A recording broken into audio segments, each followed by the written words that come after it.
অনেক ভয়ানক, আমার তো ভয়ে গলা টলা শুকিয়ে গেছে, আমি এখন এসে পানি খাইতেছি। সিঙ্গাপুরে ডে 3-তে আমরা কোথায় কোথায় গেলাম, কি কি এক্সপ্লোর করলাম আর কত টাকা খরচ হয়েছিল সবকিছু নিয়ে থাকছে আমার আজকের এই ব্লগ। আসসালামু আলাইকুম, হ্যালো এভরিওয়ান, কেমন আছেন সবাই? আজকে সিঙ্গাপুরে আমাদের ডে 3 আর গতকালকে ঘোরাঘুরি করে আমরা বেশ টায়ার্ড ছিলাম, তাই একটু লেট করে ঘুম থেকে উঠি। আর মোটামুটি তখন 12টা বাজছিল। আমরা লাঞ্চ আর ব্রেকফাস্ট একসাথেই করে ফেলি। এরপর আমরা চলে যাই এমআরটি স্টেশনে। এমআরটি স্টেশন থেকে আমাদের নেক্সট ডেস্টিনেশন ছিল হারবার ফ্রন্টে।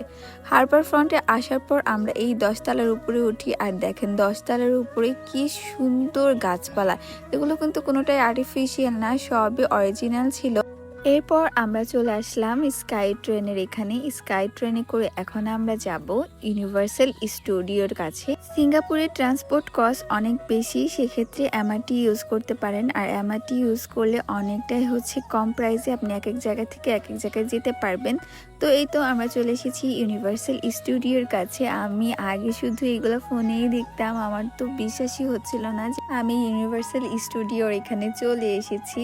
তো এই তো এরপর সাফওয়ানার পাপা গিয়ে আমাদের জন্য টিকিট কেটে ফেললো। সাফওয়ানা যেহেতু 3 বছর হয়নি, সো সাফওয়ানার টিকিটটা ফ্রি ছিল। আর আমাদের পার পার্সন 10,000 টাকা করে পড়েছিল টিকিট, দুইজনের 20,000 টাকার মতন টিকিট পড়েছিল। এই টিকিটের মধ্যে ইউনিভার্সাল স্টুডিওতে থাকা সব শো বা সব রাইডে আমরা উঠতে পারবো। তো আমরা এখন চলে গিয়েছিলাম একটা শো দেখতে। ফার্স্টের এই শোটা দেখে আমার কাছে খুব একটা ভালো লাগেনি, মানে একটু বোরিং বোরিং ছিল। তারপরেও পরের যে শোটা হয় সেই শোটা অনেক সুন্দর ছিল, আর ফুল শোটা আপনাদের জন্য কিন্তু আমি শুট করে নিয়ে এসেছি।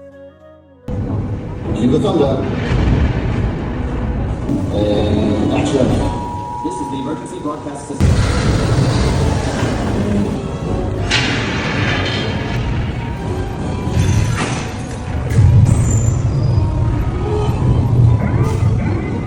শোর মধ্যে যে পানিগুলো পড়ছিল, আবার এই যে ফায়ারগুলো হঠাৎ করে জ্বলে উঠেছিল, এগুলো সব কিন্তু রিয়েল ছিল, একদমই আর্টিফিশিয়াল ছিল না। তার জন্য সবচাইতে বেশি ভালো লেগেছে আমাদের কাছে। তাই ফুল শোটা আমরা খুব এনজয় করি। আর হঠাৎ করে এই যে শিপটা যখন ঢুকে পড়ে তখন তো খুবই ভালো লেগেছে। তো শো শেষ করার পর আবারও আমরা বাইরে চলে আসি আর দেখতে থাকি যে আবার কোথায় যাওয়া যায়। আর এর মধ্যে দেখি এই রোবট মানুষের মুভমেন্টের সাথে সাথে রেসপন্স করছিল।